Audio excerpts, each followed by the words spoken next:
एक ऐसा लड़का जिसको ना पैसों से प्यार था और ना ही पैसा उसका पहचान था। उस लड़के को उसके ही पेरेंट्स किसी और के पास भेज दिए जिसे रास्ता दिखाने वाला कोई नहीं था। उस लड़के ने कॉलेज के 6 महीने बाद ही कॉलेज छोड़ दिया था। मैं कोई मामूली इंसान की बात नहीं कर रहा हूँ बल्कि स्टीव जॉब्स की बात कर रहा हूँ। हाँ, वही इंसान जो आज विश्व भर में रेवोल्यूशन कहलाता है। इन्होंने ही कंप्यूटर को एक नया पहचान दिया था। स्टीव जॉब्स का पूरा नाम स्टीव पॉल जॉब्स था। उनका जन्म 24 फरवरी 1955 को कैलिफोर्निया के सैन फ्रांसिस्को में हुआ। स्टीव का माँ एक अनमैरिड महिला थी, इसलिए जन्म देने के बाद स्टीव को किसी को गोद देने का फैसला किया। स्टीव को गोद देने के लिए जिस कपल को चूज किया गया था वे पढ़े लिखे अमीर थे, लेकिन अचानक उन्होंने स्टीव के जगह किसी लड़की को गोद ले लिया। इसके बाद स्टीव को पॉल और क्लोर ने अडॉप्ट किया। स्टीव की असली माँ चाहती थी कि उनके बेटे को गोद लेने वाले पेरेंट्स ग्रेजुएशन किए हो, जबकि दोनों कॉलेज कंप्लीट नहीं किए हुए थे और वह पॉल मैकेनिक थे। पर दोनों ने स्टीव की माँ से वादा किया कि वे कभी भी स्टीव को किसी भी चीज को कमी नहीं होने देंगे और साथ में कॉलेज का पढ़ाई भी कराएंगे। स्टीव अपने नए फैमिली के साथ कैलिफोर्निया के माउंटेन मुरैन आ गए। यहीं से उनकी पढ़ाई शुरू हुई। स्टीव जॉब्स के पिता ने घर चलाने के लिए एक गैराज खोल लिया और वहीं से शुरू हुआ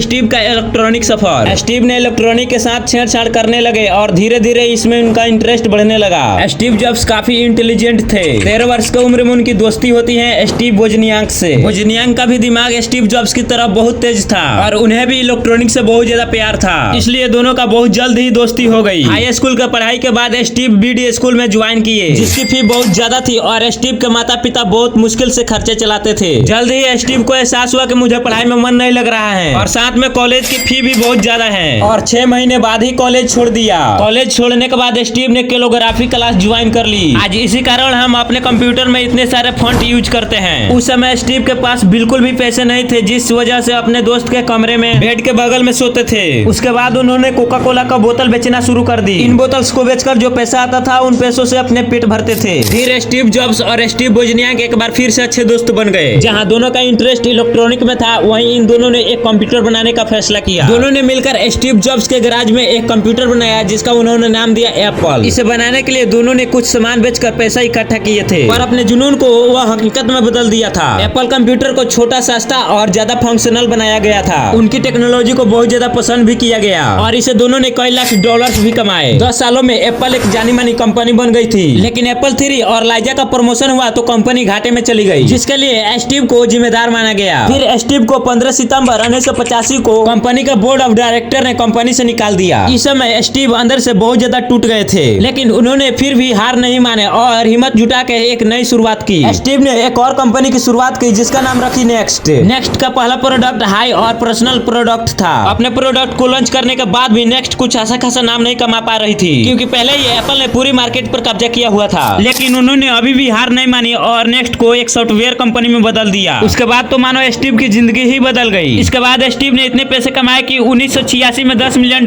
देकर उन्होंने एक ग्राफिक कंपनी खरीद ली और उसका नाम रखा पिक्सार। और पिक्सार आज अपने ग्राफिक के कामों के लिए पूरे दुनिया में पॉपुलर है। इसके बाद तो स्टीव जॉब्स ने कभी भी पीछे मुड़कर नहीं देखा और एक हाथ में इनोवेशन और दूसरे हाथ में तरक्की, दोनों को साथ लेकर आगे बढ़ते गए। और दूसरी तरफ एप्पल कंपनी लॉस में चल गया था, इसलिए एप्पल कंपनी ने नेक्स्ट को $477 मिलियन में खरीद लिया और स्टीव जॉब्स एप्पल का सीईओ बन गए। पहले एप्पल में टोटल 250 प्रोडक्ट थे, लेकिन स्टीव ने केवल 10 प्रोडक्ट रखे और उन्हीं पर पूरी तरह से फोकस करा, क्योंकि स्टीव का मानना था कि प्रोडक्ट क्वांटिटी से ज्यादा उसकी क्वालिटी मायने रखती है। इसके बाद आईफोन, आईपैड, आईमैक और मैकबुक इलेक्ट्रॉनिक के दुनिया में रेवोल्यूशन साबित हुए। अफसोस स्टीव जॉब्स ने शुरुआत से ही एक चीज अपने दिमाग में रखी हुई थी कि कोई भी दिन उनकी आखिरी दिन बन सकता है, इसलिए हर दिन को उन्होंने ऐसा जिया जैसे उनका आखिरी दिन हो। वे हर रोज कुछ ऐसा करते थे कि वो मरने से पहले कुछ पूरा करना चाहते हैं। और फिर एक दिन उनको पता चला कि उन्हें अग्नाशय कैंसर है। लेकिन स्टीव जॉब्स को जब 2009 में लिवर ट्रांसप्लांट के बाद दिए गए ऑक्सीजन मास्क का डिजाइन उनको पसंद नहीं आया। बायोग्राफी के अकॉर्डिंग उन्होंने मास्क के लिए 5 अलग अलग ऑप्शन भी मंगवाए और अपनी पसंद का मास्क चुनने के लिए पोटेंशियल लाइफ सेविंग ट्रीटमेंट को टाल दिया। लेकिन बाद में उनकी लिवर सर्जरी हुई, पर किसी ने सच ही कहा है कि मौत हमारी सच्चाई की तरह है, यह हर किसी को मिलनी ही है। और फिर 5 अक्टूबर 2011 को स्टीव जॉब्स की मौत हो गई और विश्व ने एक कमाल के इनोवेटर को खो दिया। तो आज के लिए बस इतना ही। मुझे उम्मीद है कि आपको ये वीडियो पसंद आई हो और हाँ, ऐसे ही वीडियो चाहिए तो लाइक और सब्सक्राइब करें। धन्यवाद।